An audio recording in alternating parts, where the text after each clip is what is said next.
Alright guys, today we are going to be reacting to literature, Goethe. Goethe was a polymath and a writer, I think a German writer. We're going to react to this, see what you guys have to say about this. This was recommended, I don't know, I'm just going to react to that. It could be something weird, I don't know. We're just going to simply react to this. Make sure you like to subscribe. We're going to head to 10,000 subscribers. Will you guys help? We're going to make that happen. And also for donation, you can simply do it through the super chats or links in the description for more information. Jump in.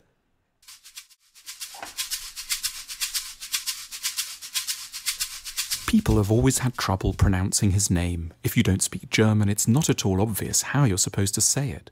A safe bet is to start with a hard G on G and end with a T, Goethe. Goethe? Johann What? Wolfgang von Goethe has often been seen Goethe? Oh. as one of Europe's big cultural heroes, comparable to the likes of Shakespeare, Dante and Homer. During his life, Goethe's admirers were impressed by his literary works. But more than any of his books, what impressed people at the time was how he lived his life, the kind of person he was. We can pick up some vital lessons from him. Goethe's first proper job after law school was as an assistant at a national tribunal judging cases between the many minor German states that at that time made up the Holy Roman Empire. While he was working, Goethe fell in love with the fiancée of one of his colleagues. He then committed a huge indiscretion and wrote up the love affair as a novel. He called it The Sorrows of Young Werther. The central character, Werther, is a lightly disguised self-portrait. The book tells the story of how Werther, Goethe, falls in love with a young woman, Charlotte. It's a very detailed description of all the tiny steps one takes on the road to infatuation. They dance together. At one point their feet accidentally touch under the table. They smile. They write each other flirtatious little notes. It makes being in love seem like the most romantic experience in life. Werther asks himself, what is a life without romantic love? A magic lantern without a lamp. This deeply charming novel was a bestseller across Europe for the next 25 years. Napoleon boasted he'd read it 7 times. The story has a miserable ending. Charlotte doesn't really love Werther and finally rejects him. Wow. In despair, he kills himself. The tragic denouement Damn, man. What? shows Goethe beginning What's to the see same? the limitations of the romantic view of life. Romantic love is deeply attractive, but it causes us immense problems too. The core problem, as Goethe came to see it, is this. Romantic love hopes to freeze a beautiful moment. It's a summer's evening after dinner. Werther is walking in the woods with his beloved. He wants it to be always like this, so he feels they should get married, have a house together, have children, though in reality, marriage will be nothing at all like the lovely June night. There'll be exhaustion, bills to pay, squabbles, and a sense of confinement. By comparison with the extreme hopes of Romanticism, real love, as Goethe came to see, is always, necessarily, a terrible disappointment. Damn.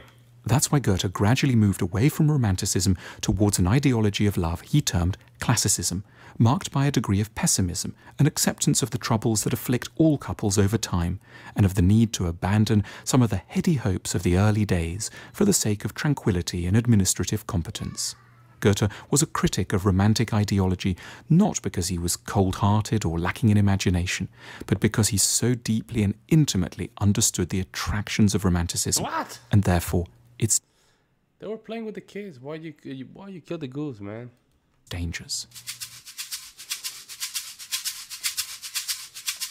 In April 1775, not long after his big success with Werther, Goethe got a job as a civil servant. Karl August, the Duke of Weimar, appointed him as his chief advisor and senior administrator to help run his country. Goethe continued in this employment for most of the rest of his life. His main jobs were as Minister for Roads and as the overseer of the state-owned silver mining operation. It can sound like a strange move for a very successful creative figure, as if the winner of the Booker Prize became a civil servant. We just assume that art and literature are at odds with an enthusiasm for government administration. But Goethe didn't see it that way. He felt that understanding administration would help him put big ideas into practice. Later in his life, instead of writing about how good it would be to have a national theatre, he was able to establish one. And instead of just saying that cities should have green spaces, he was able to rev up the governmental machinery into action and actually create a model urban park. Wow, hey. That's what I'm talking about when it comes out to artists, really understanding how lives work. He's a good example. In September 1786, after 10 years in the Weimar civil service, when his 40th birthday was coming into view, Goethe got fed up with Germany, the cold, the bad food, and, this was key for him, the lack of sex. So he went to Rome with a very classical idea of the point of travel. The outer journey was intended to support an inner journey towards maturity. He felt that there were parts of himself that could only be discovered in Italy. But, like many visitors to Rome, when he got there, he felt a bit disappointed. In the famous book of poems he later wrote about his experience, the Roman Elegies, he describes how the great city seemed to be filled with lifeless ruins that were famous but didn't actually mean anything to him. "Speak to me, you stones," he pleads. It's a feeling many later visitors have had. Goethe realized that what he needed was not a more elaborate guidebook, but the right person to have an affair with, someone who would embody the spirit of the place he was in. In his poems, he describes the woman he meets, whom he calls Faustina. They spend lazy afternoons in bed. She's not a great intellectual, but she breathed the spirit of Rome. She tells him about her life, about the buildings she passes on her way to complete ruins, huh? the market, the Pantheon, a Baroque church designed by Bernini, which she hadn't even realized were famous. They were just the buildings that happened to be around when she was getting the milk and the aubergines. For Goethe, the point of travel isn't relaxation or just taking a break from routine. He had a bigger goal in mind. The aim of travel is to go to a place where we can find a missing ingredient of our own maturity. One of the most striking things about Goethe is how much he did, how broad his horizons were, and how wide his interests came to be.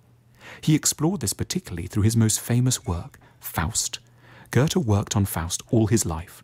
The earliest sketches go back to his teens, and he only decided he was done with it when he was in his early 80s.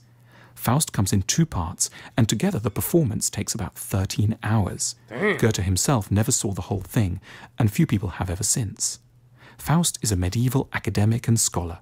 He's very learned, but he doesn't do very much. He's unfulfilled in love, he hasn't made any money, and he has no power. He's broke. His knowledge is sterile. His life feels pointless, and he wishes he could die. But then he is visited by a devil called Mephistopheles, who offers him boundless energy, good looks, and the ability to do whatever he wants. The question is, what will Faust want to do? The first danger for Faust is to just stay an academic who resists worldly impact. With the devil's help, he could be the ultimate bookworm. He could get his hands on the oldest, rarest manuscripts. But Faust gets weary of words and longs for action. Now, the second danger is that he will use his new powers to gratify every sensual appetite. He might become just a pure hedonist. Faust goes some way down this path. He goes to a bar and gets everyone very drunk. He goes to a huge orgy. But then he realizes that what he really seeks is beauty and love, and this leads him on from sex and alcohol. The third danger is that Faust will become a confident but shallow political leader. But in the second part of the play, Faust pursues a grander purpose. Eventually, he organizes the development of a new country, somewhat reminiscent of the Dutch Republic, which at that time was the most enlightened and successful society in the world. Faust is a morality tale for all of us. He shows us both the pitfalls of life and how we might avoid them. Faust knows a great deal, but he resists being an academic. He loves sex, but he doesn't give way to debauchery. He likes power, but he doesn't use it for megalomania. He puts it to work in the service of noble ends. Faust's career path is not unlike Goethe's. Faust is essentially tracing for us a theory of how to live a full life. He's very interested in ideas, but not a scholar. He visits Italy, but he doesn't stay there. He goes back to work. He tries out administration and learns how to wield power. But once he's mastered this side of himself, he moves on. The Faustian idea is that in order to develop fully, we have to flirt with things that are quite dangerous, but hold on to a sense of higher purpose. Man, I'm not gonna lie, some of these little videos, they look kind of creepy, huh? Goethe was the last European to do a certain kind of remarkable things, to write great novels and plays, and also to play a significant role in science. His interests ranged through geology, meteorology, physiology, and chemistry, and his most important work was in botany. In 1790, he produced his study, The Metamorphosis of Plants, and a book on optics and colour called The Theory of Colours was published in 1810. Thereafter, this combination of very significant work in the arts and in the sciences disappears from European civilization. Goethe gives us some guidance as to why this has happened. He's a hero for people of a more literary and artistic sensibility who are attracted from a distance to the broad subject matter of science, but who find the details a bit less appealing. Goethe likes science that you can do yourself by looking carefully at the world around you. For example, he did a lot of his research on plants in his own back garden in Weimar. He did a lot of his research on optics with candles and coloured pieces of paper in his study. He liked the training this gave in asking oneself, what do I actually see? Goethe was very interested in the psychological aspect of our relationship to the sorts of things that science investigates: plants, light, stones. Rather than exclude the issues of personal meaning, Goethe sees these as central to the proper and full investigation of nature. Goethe was worried by the direction that science was taking, which he particularly associated with the work of Isaac Newton. As Goethe saw it, the academic, professional scientist wasn't interested in the personal meaning of the things they were investigating, and thereby helped to kill the subject. As he aged, Goethe kept on working, and he kept on seeking love and sex. In his 70s, he fell in love with a woman called Ulrike. His passion was unrequited. He died at his house in Weimar in 1832, aged 83. We have so much to learn from him. We don't often hear people declaring a wish to be a little more like Goethe, but if we did, the world would definitely be a more vibrant and humane place. I agree. I agree with the video. I mean, it's what we would call a Renaissance man. Artist, scientist, like to think, has experience with politics, infrastructure. He's a man of men. Very interesting. I'm glad that I learned from him. I'm very glad.